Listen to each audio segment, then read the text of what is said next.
For decades, Canada's immigration system has been a global model, a rules-based structure meant to balance compassion with order. But what if the very government tasked with upholding that system is introducing a bill that dismantles its legal foundations and makes it less efficient? Welcome back. Today we're doing a deep dive into Bill C-12, the Strengthening Canada's Immigration System and Borders Act. And we have to look beyond the title because the contents reveal a profound shift that threatens both the rule of law and the system's basic functionality. Critics aren't just calling this bill harsh, they're calling it legally reckless and operationally broken. Let's break down why. First, how does this bill conflict with the rule of law? It does so in several specific, alarming ways. Firstly, retroactive and arbitrary punishment. The bill creates a new rule.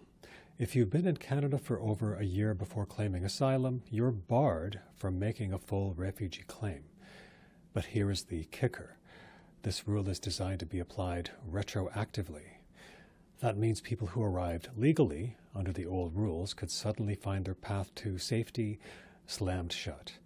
This is a blunt instrument that ignores genuine reasons for a delayed claim, like trauma or a change in conditions back home. It's arbitrary, overbroad, and almost certainly headed for a constitutional challenge. Number two, a weak replacement for a fair hearing. Instead of a proper hearing, these claimants would be shunted into a pre-removal risk assessment, or PRA. This isn't a minor switch. The PRA is a paper-based process with a low acceptance rate and, crucially, no right to a hearing. The Supreme Court of Canada many decades ago affirmed that a hearing is fundamental to refugee justice. By stripping this away, the government is creating a deportation machine that risks sending vulnerable people back to persecution without due process. Perhaps the most dangerous part is a power grab.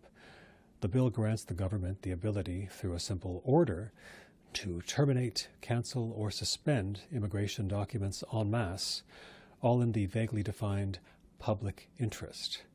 This power is specifically designed to bypass normal parliamentary scrutiny and regulatory review. It is, in the words of legal experts, unfettered and undemocratic.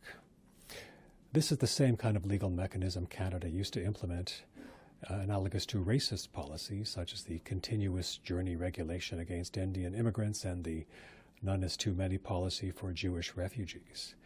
This isn't a historical echo, it's a modern revival. Now, let's talk about efficiency because the government claims this bill will streamline the system. The evidence suggests the exact opposite. Firstly, doubling the burden on courts.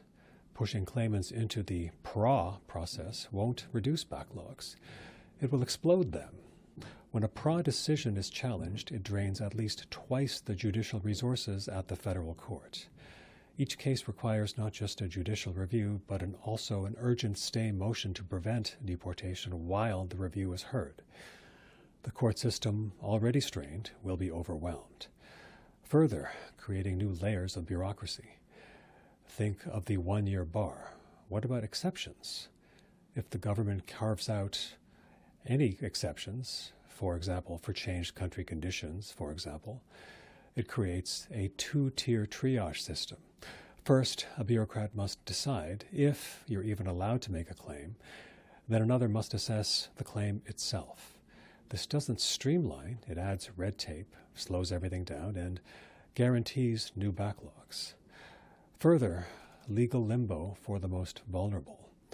For claimants from countries with a temporary moratorium on removals, often due to war or disaster, this bill creates a nightmare.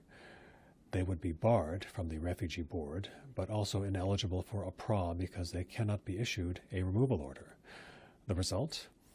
They are left in permanent state of legal limbo, unable to work towards resolution, stuck in the immigration processing system indefinitely. So, let's be clear. Bill C-12 isn't a tough but smart reform.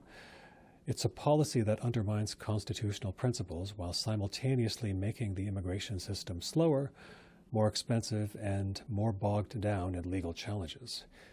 It weakens rights for the vulnerable and creates a bureaucratic and judicial nightmare for everyone. This is about the fundamental character of Canadian justice and whether our system will be governed by law or by political discretion. In this new landscape of unpredictability and heightened legal risk, having expert counsel isn't a luxury, it's a necessity. The team at Chowdhury Law Office doesn't just file paperwork. We understand these profound legal shifts and provide a robust defense against an increasingly complex system. Chowdhury Law Office has advocates you need when the rules themselves are being rewritten. Don't gamble with your future in this new political reality. Protect your rights, your family, and your status. Click the link in the description to visit Chowdhury Law Office and secure a consultation with an expert who can navigate these turbulent times. Please reach out and enjoy the rest of your day. Thank you.